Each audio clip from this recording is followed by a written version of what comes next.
Hello welcome back to ponnuseasycooking. അപ്പോൾ ഇന്ന് നന്നായിട്ട് പഴുത്ത 2 ഏത്തപ്പഴവും 1 കപ്പ് ഗോതമ്പ് മാവും കൊണ്ട് ഈവനിങ് കുട്ടികൾക്കൊക്കെ കഴിക്കാൻ പറ്റിയ ഒരു അടിപൊളി ഹെൽത്തി ആയിട്ടുള്ള ഒരു സ്നാക്സ് റെസിപ്പി ആയിട്ടാണ് നമ്മൾ വന്നിട്ടുള്ളത്. അപ്പോൾ അതെങ്ങനെയാണ് ഉണ്ടാക്കുന്നതെന്ന് നോക്കാം. നേരെ വീഡിയോയിലേക്ക് പോകാം.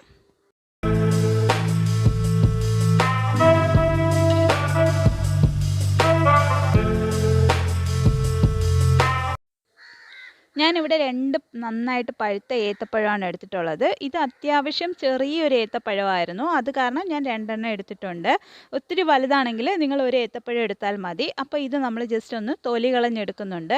അത്യാവശ്യം നന്നായിട്ട് തന്നെ ഈ ഏത്തപ്പഴം നന്നായിട്ട് പഴുത്ത് തന്നെ ഇരിപ്പുണ്ട്. ഇത് നമ്മളൊരു പാത്രത്തിലേക്ക് ചെറുതായിട്ടൊന്ന് കട്ട് ചെയ്തിട്ട് കൊടുക്കുന്നുണ്ട്.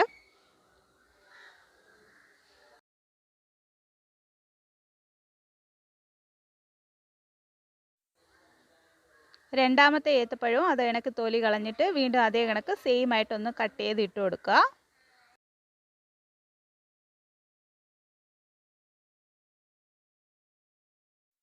അടുത്ത് ഞാൻ മധുരത്തിന് വേണ്ടിയിട്ട് ഒരു ചെറിയ കഷ്ണം ശർക്കര എടുത്തിട്ടുണ്ട്. അത് കത്തി വെച്ച് ഇങ്ങനെ ഒന്ന് ആക്കി കൊടുത്തിട്ട് അതിലേക്ക് ഇട്ട് കൊടുക്കുവാണ്.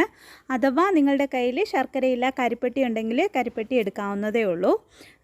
പിന്നെ ഈ ശർക്കരയിലൊക്കെ അഴുക്ക് കാണുമല്ലോ, അപ്പോൾ അങ്ങനെ അഴുക്കുള്ള ശർക്കരയാണ് നിങ്ങളുടെ കയ്യിലിരിക്കുന്നതെങ്കിൽ ജസ്റ്റ് ശർക്കര എടുക്കുക. അത് കുറച്ച് വെള്ളം ഒഴിച്ചിട്ട് ഒന്ന് നന്നായിട്ട് ഉരുക്കിയെടുക്കുക. ശർക്കര ഉരുക്കിയെടുത്തിട്ട് അതിനെ അരിച്ചെടുത്തിട്ട് വേണം ഇതിലേക്ക് ഒഴിച്ചു കൊടുക്കുവാനായിട്ട്. അല്ലെങ്കിൽ നിങ്ങൾ ഇത് ഡയറക്റ്റ് ഈ പഴവും ചെറുതായിട്ട് കട്ട് ചെയ്തിട്ട് ശർക്കരയും കൂടെ ജസ്റ്റ് മിക്സിയുടെ ചെറിയ ജാറിലിട്ടിട്ട് ഒന്ന് അടിച്ചെടുത്തിരുന്നാലും മതിയാവും. അടുത്ത് നമ്മൾ ഇതിലേക്ക് ചേർത്ത് കൊടുക്കുന്നത് ഒരു 5 ഏലക്കയുടെ കുരു എടുത്തിട്ട് ജസ്റ്റ് ഒന്ന് ചതച്ചെടുത്തിട്ടുള്ളതാണ്. അത് നമ്മൾ പൊടിച്ചെടുത്തിട്ടുള്ളത് ഇതിലേക്ക് ചേർത്ത് കൊടുക്കുവാണ്. ഇനി അടുത്ത് ഇതിലേക്ക് 2 ടേബിൾ സ്പൂണോളം അളവ് തേങ്ങ കൊത്താണ് എടുത്തിട്ടുള്ളത്. നമ്മുടെ ഡയറക്റ്റ് ആ തേങ്ങേനെ ജസ്റ്റ് ചെറിയ പീസസ് ആയിട്ട് കട്ട് ചെയ്ത് വെച്ചിട്ടുള്ളത് അത് ഇതിലേക്ക് ചേർത്ത് കൊടുക്കുന്നുണ്ട്. വേണമെങ്കിൽ നിങ്ങൾക്ക് ഗ്രേറ്റ് ചെയ്തിട്ടുള്ള നമ്മൾ ചിരകിയ തേങ്ങ ഉണ്ടല്ലോ, അതും വേണമെങ്കിൽ നിങ്ങൾക്കൊരു 1/4 കപ്പോളം ചേർത്ത് കൊടുക്കാവുന്നതേ ഉള്ളൂ. അടുത്ത് നമ്മൾ ഇതിലേക്ക് ചേർത്ത് കൊടുക്കുന്നത് 1 കപ്പ് ഗോതമ്പ് പൊടിയാണ് ഞാൻ എടുത്തിട്ടുള്ളത്, ഗോതമ്പ് മാവ്.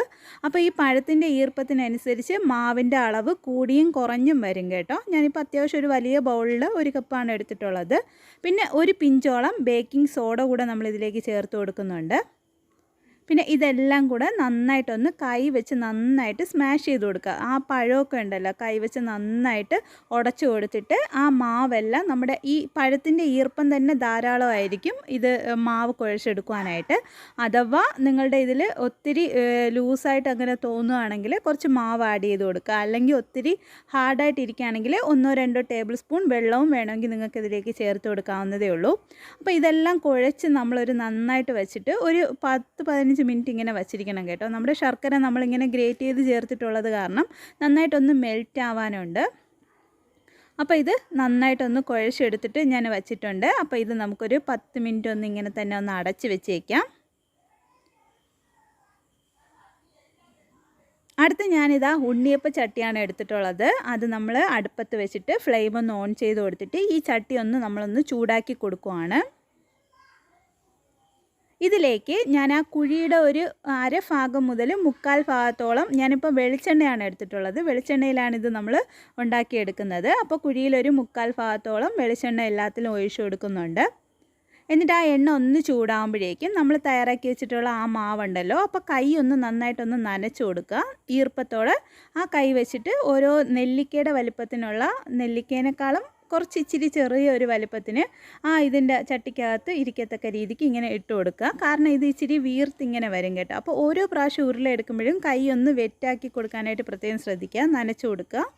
എന്നിട്ട് നമുക്കിതെല്ലാം ഇട്ട് കൊടുത്തിട്ട് ഒന്ന് നമുക്ക് ഫ്രൈ ചെയ്തെടുക്കാം.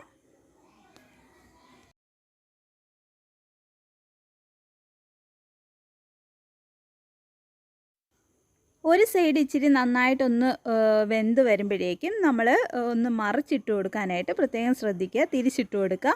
തിരിച്ചിട്ടിട്ടും ഈ ഭാഗം കൂടെ ഒന്ന് നന്നായിട്ടൊന്ന് ഫ്രൈ ചെയ്തെടുക്കുക. കുറച്ച് കഴിയുമ്പോഴേക്കും ഒന്നുകൂടെ തിരിച്ചും മറിച്ചും ഇട്ടിട്ട് ഒന്ന് കുക്ക് ചെയ്യാനായിട്ട് നമ്മൾ പ്രത്യേകം ശ്രദ്ധിക്കേണ്ടതാണ്.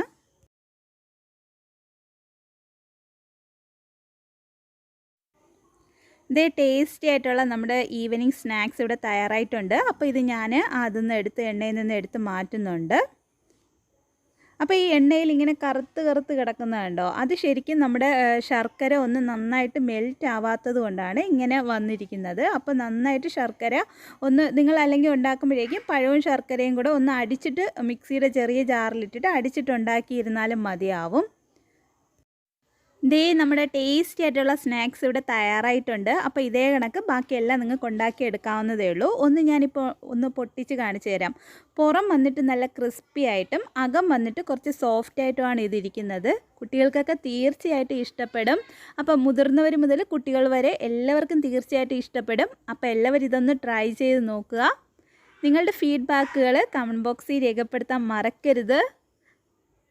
Thank you for watching. Bye bye.